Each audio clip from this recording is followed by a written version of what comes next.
یہ پوری صورت اور سلام پھیرنے کے بعد 10 بار سورہ قدر پڑھے. پھر رسول ذیشان مکی مدنی سلطان صلی اللہ تعالی علیہ وسلم پر 10 مرتبہ درود پاک بھیجے تو اسے مرنے سے پہلے 2 میں سے ایک فضیلت نصیب ہو جائے گی. اور یہ جو 2 انعام ہے نا، جن دونوں میں سے کوئی ایک ملے گی، یہ دونوں ہی بڑے کمال کے ہیں. فرمایا یا تو اس بندے کو خواب میں اللہ تعالیٰ کا دیدار نصیب ہو جائے گا، اور فرمایا دوسری کیا ہے، یا پھر دوسری فضیلت اس کو یہ ملے گی کہ وہ شب قدر کو حاصل کر لے گا. تو دونوں ہی سمجھ لے کمال کی فضیلتیں ہیں.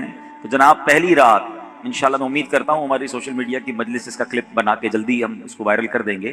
تو رمضان کی پہلی رات انشاءاللہ یہ 2 رکعتیں پڑھنی ہے. میں ریپیٹ کر دیتا ہوں، ہر رکعت میں سورہ فاتحہ کے بعد 1 مرتبہ سورہ فتح اذا جاء نصر اللہ والفتح، یہ پوری صورت. اور جب پوری کر لے 2 رکعت تو 10 بار سورہ قدر انا انزلناہ فی لیلۃ القدر، یہ پوری صورت.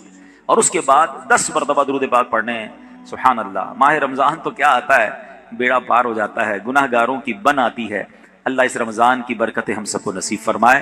تو درود پاک کی کیا بات ہے، نیت کر لیں انشاءاللہ کثرت کے ساتھ درود پاک پڑھیں گے انشاءاللہ. نام حضرت پہ لاکھ بار درود، بے عدد اور بے شمار درود ہم کو پڑھنا خدا نصیب کرے.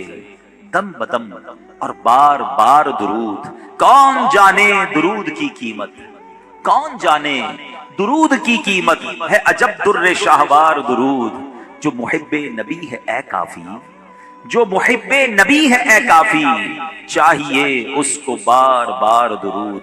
صلو علی الحبیب صلی اللہ تعالی علی محمد صلی اللہ علیہ وسلم. حدیث پاک میں آتا ہے انما الاعمال بالنیات، اعمال کا دار و مدار نیتوں پر ہے. تو آئیے کچھ اچھی نیتیں بھی کر لیتے ہیں. بیان سننے سے پہلے کچھ اچھی نیت کر لیں. نیت کر لیجئے کہ رضائے الہی کے لیے بیان سنوں گا، بعد بیٹھوں گا، خوب توجہ سے سنوں گا. جو سنوں گا اسے یاد رکھنے، عمل کرنے اور دوسروں تک پہنچانے کی کوشش کروں گا. سبحان اللہ سبحان اللہ. میرے پیارے اسلامی بھائیوں، ایک مرتبہ پھر ماہ غفران، نزول قرآن، رب کے مہمان ماہ رمضان کی آمد ہے. کچھ ہی دن کے بعد یہ اعلان ہوگا، مبارک ہو ماہ رمضان المبارک کا چاند نظر آ گیا ہے. یہ اعلان سنتے ہی انشاءاللہ عاشقان رمضان کے دل خوشی سے جھوم اٹھیں گے، چہروں پر تازگی آ جائے گی، مسجدوں کی رونق بڑھ جائے گی. تراویح کا سلسلہ، فرض نمازیں، کوئی نوافل کی کثرت کر رہا ہوگا، کوئی تلاوت قرآن کا فیض اٹھا رہا ہوگا، سحر و افطار کی رونقیں ہوں گی. روزانہ بعد اثر و بعد تراویح انشاءاللہ عالمی مدنی مرکز فیضان مدینہ میں 2 مدنی مذاکروں کی بھی انشاءاللہ ترکیب ہوگی، اس کی بھی بہاریں ہوں گی. سبحان اللہ. کیا آپ جانتے ہیں رمضان مبارک کتنا عظیم مہینہ ہے؟ جی ہاں، وہ مہینہ تشریف لا رہا ہے جسے حدیث پاک میں سید الشہور یعنی تمام مہینوں کا سردار کہا گیا. وہ مبارک مہینہ آ رہا ہے کہ اس کی پہلی رات سے آسمانوں کے دروازے کھول دیے جائیں گے، پھر آخری رات تک، لاسٹ نائٹ تک وہ دروازے بند نہیں ہوں گے. جو اس مہینے میں ایک سجدہ کرے اسے 1500 نیکیاں لکھی جاتی ہیں اور جنت میں سرخ یاقوت کا گھر بنایا جاتا ہے. اللہ اکبر. سمجھ آ رہی ہے بات؟ ایک سجدے پر 1500 نیکیاں اور ایک ہی سجدے پر سرخ یاقوت کا جنت میں گھر. اب سوچیں جو نفل پڑھتے ہیں، جو پوری تراویح پڑھتے ہیں، ہر سجدے پر کیا کچھ حاصل کر رہے ہیں.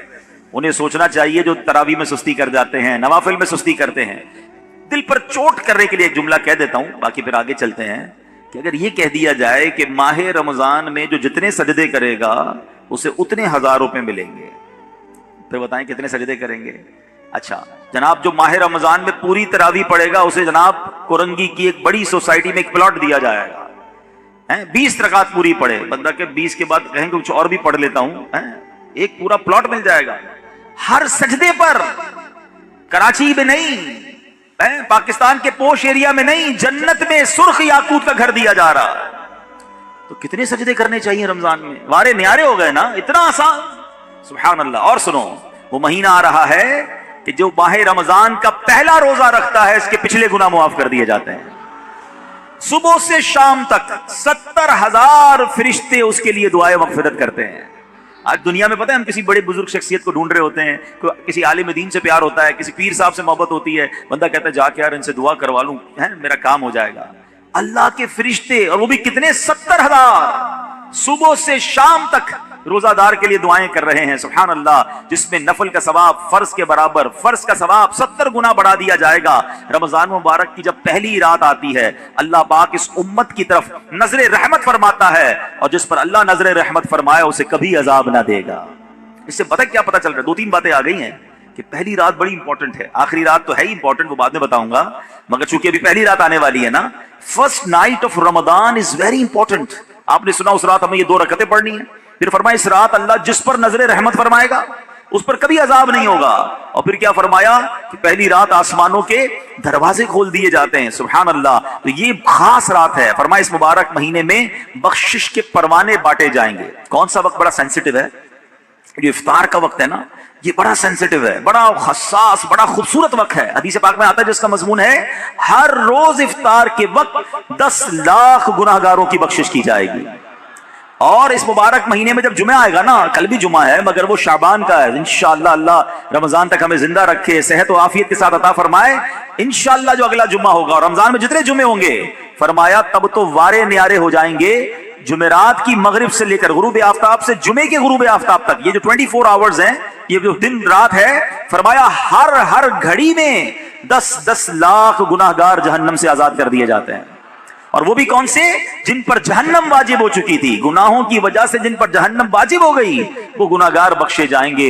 اللہ اکبر۔ اب سوچو یہ رمضان کیسا مہینہ ہے، اس کی کتنی خوشی ہونی چاہیے، کتنی پریپریشن ہونی چاہیے۔ افطار کا وقت تو اتنا نازک وقت ہے کہ 10 لاکھ بخشے جا رہے ہیں۔ ہم افطار میں کس کام میں لگے رہتے ہیں؟ اے بھائی سموسے آگے کے نہیں آئے، پکوڑے آگے کے نہیں آئے، شربت کہاں ہے، دہی بلے کہاں ہیں، فلاں چیز کہاں ہے، گھر میں ایک افراتفری مچی ہوئی ہوتی ہے۔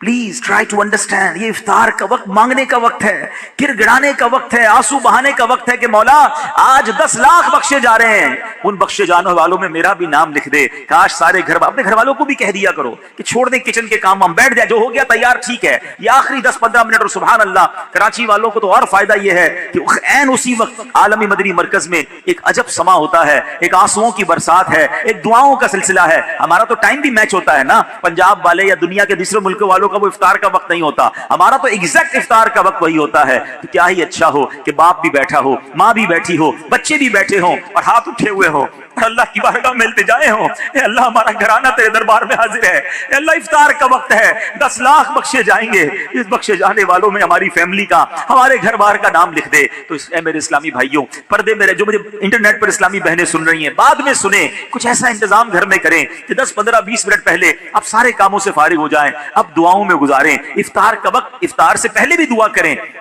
مگر جو خاص مقبولیت کی گھڑیاں ہیں وہ عین افطار کے بعد ہیں۔ افطار میں لگ جاتے ہیں ہم، کوئی کھجور کھا لی، پانی پی لیا، دوبارہ ہاتھ اٹھائیں، دوبارہ مانگیں، یہ وقت ہے مانگنے کا، یہ قبولیت کی گھڑیاں ہیں۔ اللہ کرے کہ ہم ان لمحات کو پراپر انداز میں، صحیح انداز میں گزارنے میں کامیاب ہو جائیں۔ کیا خوبصورت اشعار لکھے گئے کہ واہ کیا بات ہے ماہ رمضان کی، واہ کیا بات ماہ رمضان کی، واہ کیا ماہ رمضان کی، آیا رمضان آ گیا رمضان، واہ کیا بات ماہ رمضان کی، جان رمضان پر میری قربان، واہ کیا بات ماہ رمضان کی، فضل رب سے پھرا گیا رمضان، لوٹو رمضان کا لوٹ لو فیضان، واہ کیا بات ماہ رمضان کی۔ انشاءاللہ وہ مہینہ آنے والا ہے، اپنے دل میں خوشی داخل کیجئے، پریپریشن کیجئے، تیاری کیجئے۔ آپ کے گھر پہ جیسا مہمان آتا ہے آپ ویسی تیاری کرتے ہیں نا، کوئی دور کا مہمان، نارمل مہمان، آپ نارمل سی تیاری کرتے ہیں، اسپیشل مہمان آپ اسپیشل تیاری کرتے ہیں۔ کچھ مہمان ایسے ہوتے ہیں جن کے آنے کے لیے انتظار ہوتا ہے، یقین نہیں آتا وہ ہمارے گھر آ رہے ہیں، بندہ گھر بھی سجاتا ہے، صفائی بھی کرتا ہے، خوشبو بھی لگاتا ہے، اچھے اچھے کھانے بناتا ہے، مہمان کی تیاری ہے نا۔ تو رمضان یہ رب کی طرف سے ہمارے لیے مہمان آ رہا ہے، ہماری بخشش کروانے آ رہا ہے، ہمیں اپنے آپ کو سجانا ہے، ہیں؟ اپنے اپنے کردار کو سجانا ہے. اپنی صحت کا بھی اس لیے خیال رکھو کہ میں اب ایسے الٹے سیدھے کھانے نہ کھاؤں رمضان سے پہلے. پتہ ہے جس کی شادی ہونے والی ہوتی ہے تو دولہے کو لوگ کہتے ہیں بھائی ذرا خیال رکھنا، شادی والے دن ہی بیمار مت ہو جانا ہے. ایک ہفتہ تو دولہے کو لوگ کہتے ہیں بھائی ذرا خیال رکھنا، شادی والے دن ہی بیمار مت ہو جانا ہے. ایک ہفتہ پہلے سے احتیاط کرواتے ہیں، زیادہ سفر نہیں کرواتے، زیادہ تھکن والا کام نہیں کرواتے. تو کیا ہی اچھا ہو کہ ماہ رمضان سے پہلے ہم اپنی صحت کا خیال رکھیں، تھوڑا سا ریسٹ کریں. مجھے روزے رکھنے ہیں، مجھے انشاءاللہ تراویحاں پڑھنی ہیں. اپنے کام کاج کو موڈیفائی کریں. آپ بہت بیزی رہتے ہیں کاروبار میں، نوکری میں، تو کوشش کریں کہ کوئی ایسی ترتیب بنائے کہ میرا کچھ کام کم ہو جائے تاکہ میں روزے رکھ سکوں، میں عبادت کر سکوں. ساری زندگی پڑی ہے کام کرنے کے لیے. لیکن عجیب بات پتہ ہے کیا ہے؟ اس وقت دو قسم کی تیاریاں ہو رہی ہیں. ہوں گے کچھ نیک لوگ جو انشاءاللہ عبادت کی تیاریاں، تلاوت کی تیاریاں، خوب روزے، تراویح اور اس کے بارے میں سوچ رہے ہوں گے. مگر کچھ لوگ وہ ہیں جو اس وقت اسٹاک جمع کر رہے ہوں گے، کاروبار کیسے چمکانا ہے، کون سی آئٹم کا ریٹ بڑھ جائے گا. وہ کاروباری لوگ پیسے کمانے کی تیاری کر رہے ہوں گے. کچھ گھر والے وہ ہوں گے جو یہ سوچ رہے ہوں گے بھائی رمضان میں پکانا کیا ہے، کھانا کیا ہے، کون سی آئٹم لینی ہے. رمضان کھانے پینے کے لیے نہیں آتا. اچھا ویسے بڑی عجیب بات ہے، ذرا سوچیں آپ کہ ماہ رمضان میں ہم روزے رکھتے ہیں، لاجیکلی تو سمجھ یہ آتا ہے کہ ہمارا وزن ٹھیک تھوڑا کم ہو جانا چاہیے، ہم تھوڑے سمارٹ ہو جائیں. مگر کئی لوگ وہ ہیں جن کا رمضان میں وزن بڑھ جاتا ہے. کیوں بھائی؟ اس لیے کہ سحری میں زیادہ کھاتے ہیں، پورا دن روزہ رکھنا ہے. رات زیادہ اس لیے کھاتے ہیں کہ پورا دن روزہ رکھا تھا، پھر 2 بار اور کھاتے ہیں کہ کل پھر روزہ رکھنا ہے. تو عام دنوں میں 2 بار کھاتے ہیں، رمضان میں 4-5 بار کھاتے ہیں. اور وہ کھاتے ہیں جو نہیں کھانا چاہیے. پورا سال جو چیز نہیں کھاتے وہ رمضان میں کھاتے ہیں، پھر موٹے ہو جاتے ہیں، طبیعت خراب ہو جاتی ہے، گلے خراب ہو جاتے ہیں. نہیں، ماہ رمضان تو کم کھانے کا مہینہ ہے، فریش ہونے کا مہینہ ہے. لیکن ہمارے یہاں تو فیسٹیول، اگر میں کہوں کسی کو کہ کسی غیر مسلم کو اگر رمضان میں دورہ کرا دیا جائے پاکستان کے مختلف شہروں کا اور کہیں بتاؤ کیا کیا آپ نے دیکھا، تو کہے گا لگتا ہے مسلمانوں کا کوئی کھانے پینے کا تہوار آ رہا ہے. کہ میں جس مٹھائی کی دکان پہ گیا وہ رش تھا، جس پکوڑے کی دکان پہ گیا وہ لائنیں لگی ہوئی تھی افطار سے پہلے، اور بورڈ لگے ہوئے تھے سحری آفر، افطار آفر. تو لگتا ہے مسلمانوں کا کوئی کھانے پینے کا سالانہ تہوار آتا ہے. کتنی عجیب بات ہے یار. جس مہینے میں پورا دن کھانے پینے سے رکنا ہے، اس مہینے میں سارا دن رات کھانے پینے کی باتیں ہو رہی ہوتی ہیں. مجھے بتائیں نا، ہم اب دوست آپس میں ملتے ہیں کیا بات کرتے ہیں؟ یار سناؤ آج سحری کہاں کرنی ہے؟ اچھا بھائی افطار کہاں کرنا ہے؟ رات کدھر چلنا ہے کھانے کے لیے؟ ارے بھائی یہ بات کون کرے گا؟ تراویح کدھر پڑھنی ہے، آج تلاوت کدھر کرنی ہے، تہجد کہاں پڑھنی ہے، علم دین کی محفل کدھر سجی ہوئی ہے، ذکر و اذکار میں آج بیٹھ کے کدھر کرنا ہے، آج مل کے اللہ کی بارگاہ میں گر گڑا کر دعائیں کہاں کرنی؟ یہ گفتگو کیوں نہیں ہوتی؟ ماہ رمضان تو نیکیوں کا اجر بڑھا دیا گیا، مگر دماغ میں ایک ہی بات گھوم رہی ہوتی ہے. یا دوسری آج کل کھیل کود شروع ہو گیا رمضان میں. ایسا نہ کریں. ماہ رمضان کے کیسے کیسے فضائل ہیں ذرا سنیے گا. معراج شریف کی روایات میں ہے، معراج کے دولہ مکی مدنی مصطفیٰ صلی اللہ تعالی علیہ وسلم نے سدرۃ المنتہا کے قریب ایک فرشتہ دیکھا. آپ فرماتے لم ارا مثلہ، یعنی ایسا نرالا فرشتہ میں نے کبھی نہیں دیکھا. نبی پاک فرما رہے ہیں. تو آپ فرماتے ہیں کہ میں نے ایسا نرالا فرشتہ تو کبھی نہیں دیکھا تھا. یہ جب تسبیح کرتا تھا تو اس کی ایسی خوبصورت آواز تھی کہ اس آواز سے عرش بھی جھوم اٹھتا تھا. میں نے جبرائیل سے پوچھا ایو خلقی ھذا، اے جبرائیل یہ کون سی مخلوق ہے؟ عرض کی حضور یہ ایک فرشتہ ہے جو حضرت آدم علیہ السلام سے 2000 سال پہلے پیدا کیا گیا تھا. میں نے پوچھا اس سے پہلے یہ کہاں تھا؟ عرض کیا اللہ پاک نے عرش کے نیچے جنت میں ایک جگہ بنائی ہے، یہ وہیں ہوتا ہے. حضور آج آپ کے دیدار کے لیے حاضر ہوا ہے. کیا شان ہے میرے آقا کی، ہر کوئی فدا ہے بن دیکھے، دیدار کا عالم کیا ہوگا. ارے فرشتہ بھی میرے آقا کے دیدار کا تمنائی ہے.